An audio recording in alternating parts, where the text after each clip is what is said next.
CV education channel पर आपका स्वागत है। आज हम क्या देखने वाले हैं कि जो अभी आरपीएससी ने विज्ञप्ति जारी की है, कितने पदों पर 73 पदों के अंदर ये जारी की गई है और अभी इसका नोटिफिकेशन आया है। लगभग 1 महीने तक इसका नोटिफिकेशन रहने वाला है, यानी आप 1 महीने तक इसका आवेदन भर सकते हैं।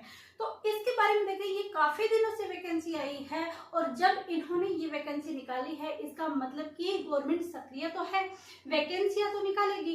इसलिए अपनी अपनी एग्जाम जो टारगेट बना रखा है उन एग्जाम पर धैर्य रखें, उन एग्जाम की अच्छी से तैयारी करें, क्योंकि अब आप वैकेंसियों की चिंता मत करना, क्योंकि वैकेंसियां देखना अब आने लग जाएंगी। और अभी देख भी रहे हो कि काफी वैकेंसियों के रिजल्ट आ चुके हैं, काफी वैकेंसियां हैं जो आ रही हैं और काफी वैकेंसियों के आवेदन में स्टार्ट हो गए हैं। चाहे आप इसके अंदर बैंक के अंदर देख सकते हो या फिर एसएससी के अंदर देख सकते हो, कितनी ज्यादा वैकेंसियां निकली है। और यही हाल हमारे जो टीचर वैकेंसी आएंगी उन्हीं के अंदर रहने वाला है। हो सकता है जुलाई अगस्त के अंदर आपको रीट का नोटिफिकेशन देखने को मिल सके। तो इन्हीं को देखकर हम देखते हैं कि जो ये उप कार्यकाल जो ये जारी हुई है भर्ती, इस भर्ती के बारे में क्या है, यानी ये भर्ती क्या है, कैसे इसकी प्रक्रिया होगी, तो वो हम इस क्लास में देखने वाले हैं। तो जो स्टूडेंट चाहते हैं कि हम तो सिर्फ वर्दी पहनेंगे, चाहे हमें कांस्टेबल की हो, चाहे एसआई की हो, चाहे इसके अंदर, और इसके अंदर खास बात ये है कि आपको अभी तक उप कार्यपाल यानी डिप्टी ये जेलर बनाया जाएगा, उसके बाद आप जेलर भी बन सकते हो, यानी इसके अंदर प्रमोशन भी आपका संभव है। तो यदि आपने ठान रखी है कि हमें तो भाई जो चाहिए तो चाहिए और कोई भी हमें तो वर्दी पहननी है, तो इससे क्या है कि आप अगर तैयारी कर रहे हैं तो इसके अंदर आप जरूर फॉर्म अप्लाई करें। इसके साथ ही यदि आप टीचर वैकेंसी की तैयारी कर रहे हैं तो इसमें धैर्य मत खोइएगा, अपनी तैयारी जारी रखिएगा, क्योंकि टीचर वैकेंसी अभी जुलाई अगस्त के बाद आने वाली है। और कोई भी टारगेट हो, कोई छोटा बड़ा टारगेट या कोई काम छोटा बड़ा नहीं होता, सारी चीजें अपनी मन पसंद से होती है। कोई टीचर बनना पसंद करता है, कोई पुलिस की वर्दी पहनना पसंद करता है, या फिर कोई फौजी बनना पसंद करता है, या कोई डॉक्टर बनना पसंद करता है। उसके अंदर ऊपर नीचे का काम नहीं होता, होता है सिर्फ अपनी मनपसंद। यानी अगर किसी को कलेक्टर बना दिया जाए, उसे संतुष्टि सिर्फ टीचर में होती है, तो उसे कभी भी संतुष्टि कलेक्टर बनने में नहीं होगी, क्योंकि उसकी मनपसंद उसका काम सिर्फ पढ़ाना होता है, बच्चों के साथ रहना होता है। तो इसलिए आप ऐसे मत सोचिए कि हम इधर भी भाग जाएं, इधर भी भाग जाएं, इधर भी भाग जाएं। ऐसे अगर 1000 रास्ते तय करोगे तो एक भी रास्ते पर नहीं पहुंचोगे, क्योंकि यदि हम गड्ढा 10 जगह खोदते हैं, क्या यदि हम 1-1 फुट गड्ढा भी 10 जगह खोदते हैं, तो 10 जगह यदि हम सभी जगह देखेंगे तो सिर्फ इतना ही फुट गड्ढा खोदेगा। लेकिन एक ही जगह हम 10 फुट गड्ढा खोदेंगे तो वो एक साथ हमें 10 फुट गड्ढा दिखाई देगा, न कि 1 फुट। इसलिए हमें हमेशा अपने धैर्य के साथ, पूरी अपनी एनर्जी के साथ, पूरी यानी कहते हैं ना कि जब एक ही तरफ वेग और एक ही तरफ विस्थापन हो तब गति एक साथ की जाती है। तो आप फोर्स भी उसी तरफ लगाइए, विस्थापन भी उसी तरीके से लगाइए, ताकि आपको चीजें अच्छे से आए और आपके जॉब इसी 2024 के अंदर हाथ में आ जाए। तो इसी में अब हम देखते हैं, ये सारी बातें हो चुकी है, अब देखते हैं कि क्या है इसके अंदर। तो सबसे पहले हम यदि देखते हैं तो इसके अंदर जो पद निकले हैं, पद की बात करते हैं कि इसमें पद जो दे रखे हैं वो कितने दे रखे हैं। तो इसमें जो पदों की संख्या है वो यहाँ पर दे रखी है 73 दे रखी है। अब मानते हैं कि ये इन्होंने 73 तो दे दी, लेकिन इसकी योग्यता क्या है। पद तो हमने देख लिया 73 पद है, लेकिन पदों को कम देखकर आप ऐसे मत करना कि वैकेंसियां कम है, कितने सारे फॉर्म भरेंगे, हम नहीं भरे। जी बिल्कुल नहीं, क्योंकि अभी पिछली बार जब 2023 में महिलाओं की वैकेंसी आई थी, महिला बाल विकास मंत्रालय के द्वारा जब वैकेंसी निकाली गई थी, तब लगभग उसके अंदर 8 वैकेंसियां थी और 8 वैकेंसियों के अंदर किसी ने भी फॉर्म नहीं भरा। वो एग्जाम के अंदर ऐसा एग्जाम हुआ था जब किसी ने भी फॉर्म अप्लाई नहीं किया, किसी ने भी एग्जाम नहीं दिया। और ये यहाँ पर जेल की है, तो जेल के अंदर क्या स्कूलों की तरह 1000 स्कूलों थोड़े ना है, इनके जितने पद खाली है उतने भरे जाएंगे। यदि आप अच्छे से तैयारी करते हैं और आपने ठान लिया इसको लेना, जो लोग लेना चाहते हैं उनके लिए ये बेनिफिट रहेगी।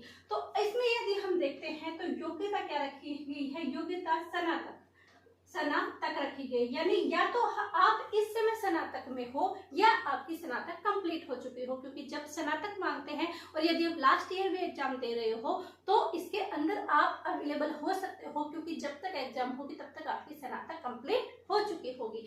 तो इसमें योग्यता की बात आ जाती है कि स्नातक योग्यता होगी। अगर हम बात करते हैं कि हमारी एज क्या रखी गई है, तो इसके अंदर जो न्यूनतम जो एज रखी गई है वो 18 वर्ष है, और जो अधिकतम रखी गई है वो अधिकतम रखी गई है 26 वर्ष। यानी 26 वर्ष से कम होना चाहिए और 18 वर्ष से ज्यादा होना चाहिए। तो इसकी गणना की जाएगी 1 जनवरी 2025 से, न कि 2024 से। और इस एज के अंदर भी जैसे सभी एग्जामों के अंदर महिलाओं को और बाकी लोगों को जो मिलती है छूट 5 साल की 10 साल की, वो छूट भी इसके अंदर दी गई है। यानी वो छूट भी इसके अंदर दी गई है। यदि आप इसके अंदर इतने हो या इससे अधिक भी हो, आपको इसके अंदर छूट बाकी एग्जाम की तरह इसके अंदर भी मिलती है। मैं ये नोटिफिकेशन टेलीग्राम पे डाल दूंगी, और टेलीग्राम पे क्या है कि हमारे जीके के क्वेश्चन भी आते हैं तो और पीडीएफ भी आती है, तो सारी चीजें आप वहां से जरूर देखें। अब बात आती है अधिकतम 26 वर्ष, ये इसकी एज हो जाती है। एज के अंदर और क्या देखा जाएगा, इसके अंदर वेट भी देखा जाएगा, आपकी आई है वो आई का भी देखा जाएगा कि आप कितना देख सकते हैं, कितनी दूरी से देख सकते हैं, उन सभी का मान पूरी इस पीडीएफ के अंदर है। तो आप उसको अच्छे से पढ़ ले, क्योंकि इसके अंदर जो एग्जाम होने वाला है वो एग्जाम ऐसे कहा गया है या तो होगा लिखित, क्या या तो होगा लिखित और या होगा मतलब ऑनलाइन होगा या ऑफलाइन, ये अभी कंफर्म नहीं है। ये सरकार बताएगी कि ऑनलाइन होगा या एग्जाम ऑफलाइन होगा, दोनों में से एक होगा कि कौन सा होगा, ये अभी क्लियर नहीं है। अब देखते हैं कि एग्जाम का पैटर्न क्या रहने वाला है। तो एग्जाम के अंदर आपका लिखित होगा, लिखित के बाद आपका साक्षात्कार होगा, और साक्षात्कार के बाद आपका जो एग्जाम होगा वो कौन सा होगा, वो होगा आपकी शारीरिक दक्षता। क्या होगा, शारीरिक दक्षता क्या होगा, इसके अंदर एग्जाम होगा। तो इसके अंदर आप देख सकते हो 3 कैटेगरियों के अंदर आप सेलेक्ट किए जाओगे।